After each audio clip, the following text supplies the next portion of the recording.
Normal contact force की हमने बात की, और वैसी बात कुछ हम टेंशन फोर्स की भी करना चाहते हैं। मतलब हम ये देखना चाहते हैं कि जो टेंशन फोर्स है क्या वो इंपल्सिव हो सकता है या नॉन इंपल्सिव हो सकता है। तो वही हम डिस्कस करेंगे। लेकिन डिस्कस करने से पहले मैं आपको ये बता देता हूं कि कंक्लूजन वही आएगा जो नॉर्मल कॉन्टैक्ट फोर्स के लिए आया था। मतलब टेंशन फोर्स भी दोनों रूप ले सकता है। एक्चुअली में टेंशन फोर्स और नॉर्मल कॉन्टैक्ट फोर्स की बहुत सारी प्रॉपर्टीज सेम होती है, ये भी उनमें से एक है। चलो यहां पे सिचुएशन लेते हैं टू अंडरस्टैंड कि टेंशन फोर्स कैसा हो सकता है।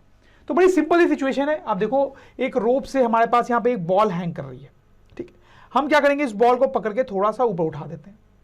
अब मैं इस बॉल को ड्रॉप करूंगा तो आगे क्या होने वाला है ये तो आपको पता ही है स्टूडेंट, बड़ी सिंपल सी बात है। तो स्लो मोशन में आपको बताता हूं।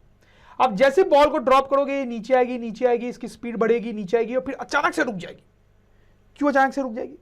क्योंकि देखो, वो स्पीड में आई और वो और नीचे तो जाना चाहती है, लेकिन रस्सी जो होती है, रोप जो होती है, उसकी लेंथ तो चेंज हो नहीं सकती, बढ़ तो सकती नहीं, तो ये और नीचे जा ही नहीं सकती, क्योंकि और नीचे जाने के लिए रस्सी के लेंथ को बढ़ना पड़ेगा। तो यहीं पे रुक जाती है और फिर यहीं पे रुकी रहती है, राइट स्टूडेंट्स। तो यहां पर ये जो हुआ, इसके जो डिफरेंट फेजेस थे वो मैं यहां पे बना देता हूं। तो यहां पे आप देखो, पहले बॉल को आपने ऊपर उठा रखा था, ठीक है, फिर आपने उसको छोड़ दिया तो बॉल जो है वो नीचे गिरने लगी, और यहां पे देखो जो रोप है अपनी फुल लेंथ में आ गई है, जस्ट फुल लेंथ में आ गई है। अब यही सिचुएशन जो है आगे भी रहती है, राइट स्टूडेंट्स। समझ में आ रही है आपको बात? तो यहां तक तो कोई टेंशन फोर्स लगेगा नहीं, क्योंकि रोप जो है वो स्लैक है। यहां पे क्या होता है, टेंशन फोर्स लगना शुरू होता है, और यहां पर जो टेंशन फोर्स है वो इंपल्सिव होता है। आप इसको समझने की कोशिश करो, थोड़ी सी देर के लिए इंपल्सिव होता है। क्यों? क्योंकि जब बॉल नीचे गिर रही है तो वो स्पीड गेन कर रही है ना, तो स्पीडली नीचे आ रही है। इस पोजीशन पे आते ही सडनली उसकी वेलोसिटी जीरो हो जाती है, इजंट इट? सोच के देखो, सडनली वेलोसिटी क्यों जीरो हो जाएगी? क्योंकि अगर ये नीचे जाती रहेगी तो रोप को तो लंबा होना पड़ेगा। रोप लंबा हो ही नहीं सकता, वो तो कंस्टेंट होता है, उसकी लेंथ तो बढ़ ही नहीं सकती। तो पहले तो वो वेलोसिटी के साथ आ रहा था, फिर अचानक रुक गया, तो सडन चेंज इन मोमेंटम हुआ ना उसमें। तो सडन चेंज इन मोमेंटम हुआ है, इसका मतलब उस पर इंपल्सिव फोर्स लगा है। तो यहां पर ये जो टेंशन होता है फॉर अ मोमेंट वो इंपल्सिव होता है, ठीक है। वो फॉर अ मोमेंट ही हो सकता है, क्योंकि इंपल्सिव फोर्स तो ऐसे भी बहुत छोटे टाइम के लिए लगता है। तो यहां पे टेंशन इंपल्सिव होता है। लेकिन फिर बाद में ये जो टेंशन फोर्स यहां पे लग रहा है और ये जो mg फोर्स लग रहा है, ये दोनों बराबर हो जाते हैं। मतलब टेंशन जो है mg के बराबर हो जाता है बाद में, ठीक है। बाद में तो अब ये एक स्टैटिक सिचुएशन आ गई ना, बस बॉल ऐसे ही है, तो उसमें नेट फोर्स जीरो होना चाहिए, तो टेंशन उतना ही हो जाता है जितना mg है। तो उसकी कुछ फिक्स्ड वैल्यू हो जाती है जो mg की होगी, राइट। तो बाद में ये इंपल्सिव नहीं रहता है।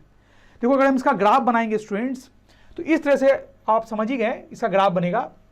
तो पहले जो है टेंशन फोर्स जीरो रहता है जब बॉल नीचे गिर रही है, फिर अचानक से जैसे ये सीन आती है टेंशन फोर्स इंपल्सिव हो जाता है, और फिर वो कांस्टेंट हो जाता है mg पे। आई होप यू अंडरस्टैंड दिस। तो यहां पर ये इंपल्सिव है और यहां पे नॉन इंपल्सिव। तो जैसा मैंने आपको बोला था, नॉर्मल कॉन्टैक्ट फोर्स की तरह टेंशन भी इंपल्सिव भी हो सकता है, नॉन इंपल्सिव भी हो सकता है। हमने देखा एक ही सिचुएशन में वो कब इंपल्सिव है और बाद में नॉन इंपल्सिव है। यहां पे एक और चीज हम देख सकते हैं, टेंशन फोर्स कब इंपल्सिव होता है, ये भी समझने वाली बात है। देखो, मैं पहले आपको लिख देता हूं। Tension force becomes impulsive when there is an attempt to increase the length of rope. अगर रोप की लेंथ बढ़ाने की कोई कोशिश की जाती है तो टेंशन फोर्स इंपल्सिव हो जाती है और वो इस अटेम्प्ट को रोकती है। जैसे देखो, तो यहां पे यही हुआ था, ये जो बॉल है वो स्पीड में नीचे आ रही थी, तो अगर ये नीचे जाती रहती तो रोप की लेंथ बढ़ जाती। तो यहां पे अटेम्प्ट है ना रोप की लेंथ को बड़ा करने का, तो उस अटेम्प्ट को रोकने के लिए टेंशन इंपल्सिव हो जाता है, ठीक है, ताकि रोप की लेंथ जो बड़ी ज्यादा ना हो पाए। तो टेंशन फोर्स तभी इंपल्सिव बनता है जब उसकी लेंथ को बढ़ाने की कोशिश की जाती है। जैसे एक और एग्जांपल मैं आपको दूंगा तो आपको और क्लियर हो जाएगा। जैसे आप यहां पे सिचुएशन देखो, 3 आइडेंटिकल बॉल्स आप सपोज करो इस तरह से हैंग कर रही हैं रोप से, ठीक है। यहां पे हम क्या कर रहे हैं, ये जो बॉल है इसको सपोज करो मैंने ऊपर किक मार दिया, ठीक है। तो क्या होगा, यहां पे टेंशन क्या होगा, यहां पे तो टेंशन जीरो हो जाएगा, राइट स्टूडेंट्स, क्योंकि रोप को स्लैक ही कर दिया आपने।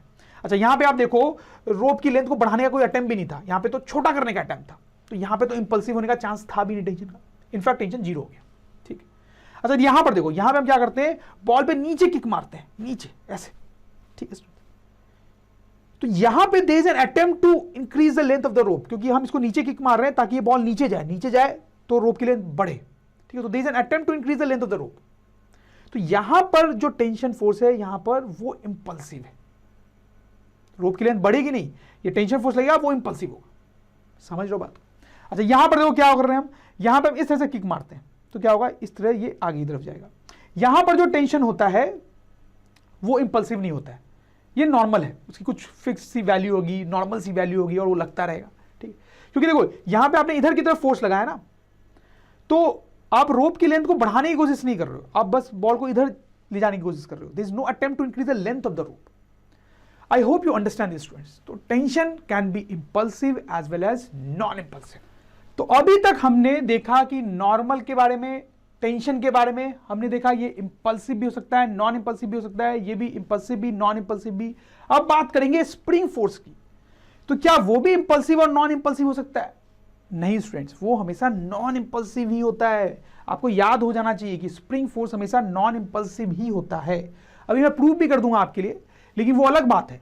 यहां पे इंपॉर्टेंट है कि स्प्रिंग फोर्स हमेशा नॉन इंपल्सिव ही होता है। अच्छी बात भी आपके लिए, क्योंकि इसके केस में कभी आपको सोचना नहीं पड़ेगा कि कैसा है। इन दोनों का केस थोड़ा डिफिकल्ट हो जाता है, क्योंकि आपको डिसाइड करना पड़ सकता है कि अच्छा इंपल्सिव है या नॉन इंपल्सिव, बट इसमें ऐसा नहीं। तो देखो, जैसे मैं आपको एक सिचुएशन लेके समझाता हूं। यहां पर एक बॉल जो है वो रोप से हैंग कर रही है और यहां पे स्प्रिंग से हैंग कर रही है। यहां पे अगर आप बॉल को नीचे किक मारोगे तो आप अटेम्प्ट कर रहे हो रस्सी की लेंथ को बढ़ाने का, तो यहां पे टेंशन फोर्स इंपल्सिव होता है, राइट। हमने थोड़ी देर पहले ही देखा है। और यहां पे बॉल नीचे भी नहीं जाएगी, राइट, क्योंकि रस्सी की लेंथ तो बढ़ नहीं सकती। यहां पर अगर आप इसको नीचे किक मारोगे तो ये नीचे जा सकता है, स्प्रिंग की लेंथ तो बढ़ सकती है। यहां पे जो स्प्रिंग फोर्स लग रहा है वो नॉन इंपल्सिव होता है। स्प्रिंग फोर्स हमेशा ही नॉन इंपल्सिव होता है। अब देखो, ये प्रूव करना कि स्प्रिंग फोर्स हमेशा नॉन इंपल्सिव होता है थोड़ा ट्रिकी होता है, ठीक है। तो मैं आपको समझा रहा हूं, कोई डाउट होता आप ज्यादा टेंशन मत लेना, और कई बार आप रिवाइंड करके भी सुन सकते हो। देखो, इंपल्सिव फोर्स की एक प्रॉपर्टी होती है कि it can change suddenly.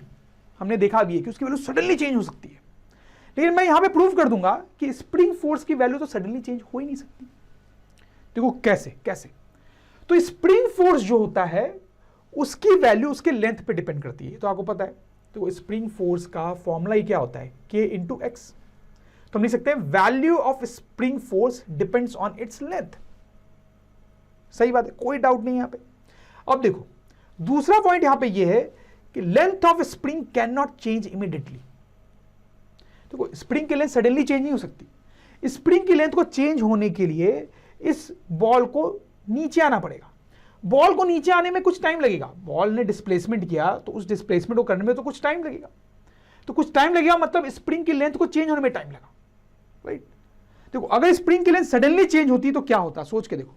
Ball जो है सडनली यहां से यहां आ जाती तो स्प्रिंग की लेंथ सडनली चेंज हो जाती, लेकिन ऐसा तो हो नहीं सकता, कोई मैजिक तो चल नहीं रहा। तो स्प्रिंग की लेंथ जो है वो कभी सडनली चेंज नहीं हो सकती, उसमें कुछ ना कुछ टाइम लगता है स्टूडेंट्स, क्योंकि इसको नीचे आने में थोड़ा टाइम लगेगा। तो स्प्रिंग की लेंथ सडनली चेंज नहीं हो सकती, इसका मतलब स्प्रिंग फोर्स भी सडनली चेंज नहीं हो सकता, right. So therefore spring force can not change suddenly. लेकिन इंपल्सिव फोर्स की तो प्रॉपर्टी होती है कि वो सडनली चेंज हो सकता है, लेकिन स्प्रिंग फोर्स तो सडनली चेंज हो ही नहीं सकता। तो इसका मतलब है कि स्प्रिंग फोर्स इंपल्सिव नहीं है, दस spring force is not impulsive, right students. ऐसे ये जो मैंने एक्सप्लेनेशन आपको दिया, ये कभी आपको डिफिकल्ट भी लग सकता है, लेकिन खास बात ये है कि ये कभी भी आपसे कहीं पूछा नहीं जाएगा, ये उतना काम का भी नहीं होता है। काम की ये बात ज्यादा होती है कि स्प्रिंग फोर्स हमेशा ही नॉन इंपल्सिव होता है, राइट स्टूडेंट्स। और अगर आप इसको बार बार सुनेंगे तो आपको और अच्छे से समझ में भी आएगा। चलो स्टूडेंट, अब साथ ही साथ एक फोर्स की और बात यहां पे कर लेते हैं, ग्रेविटेशनल फोर्स। ये भी हमेशा नॉन इंपल्सिव ही होता है, ऑलवेज नॉन इंपल्सिव। जैसे स्प्रिंग फोर्स हमेशा नॉन इंपल्सिव है, वैसे ये समझना तो बहुत आसान भी है। जैसे आप सपोज करो कि यहां पर ये एक ऑब्जेक्ट है मेरे पास जिसका मास है 5 kg। तो स्टूडेंट, जब तक कायनात है, जब तक दुनिया है, तब तक इस पे नीचे की तरफ mg फोर्स लगता रहेगा और उसकी वैल्यू होगी अराउंड 50 न्यूटन, राइट। तो ये 50 न्यूटन फोर्स पे हमेशा ही लगता रहेगा, आज कल परसों हमेशा कंटिन्यूअसली। तो ऐसी प्रॉपर्टी तो कौन से फोर्स की होती है, नॉन इंपल्सिव। तो gravitational force is always non impulsive without any exception. तो स्टूडेंट्स, अगर ड्रोन स्टडी के ये वीडियोस आपको अच्छे लग रहे हैं तो आप प्लीज इनको लाइक करें, सब्सक्राइब करें, कमेंट्स लिखें स्टूडेंट्स, अपने थॉट्स बताएं, हमारे साथ शेयर करें कि आप और क्या चाहते हैं। और इतना ही नहीं स्टूडेंट, सबसे इंपॉर्टेंट नीचे शेयर बटन पे क्लिक करें और अपने दोस्तों के साथ इन वीडियोस को व्हाट्सएप और फेसबुक पे शेयर करें स्टूडेंट्स, ताकि वो भी इन वीडियोस का फायदा उठा सकें स्टूडेंट्स, राइट।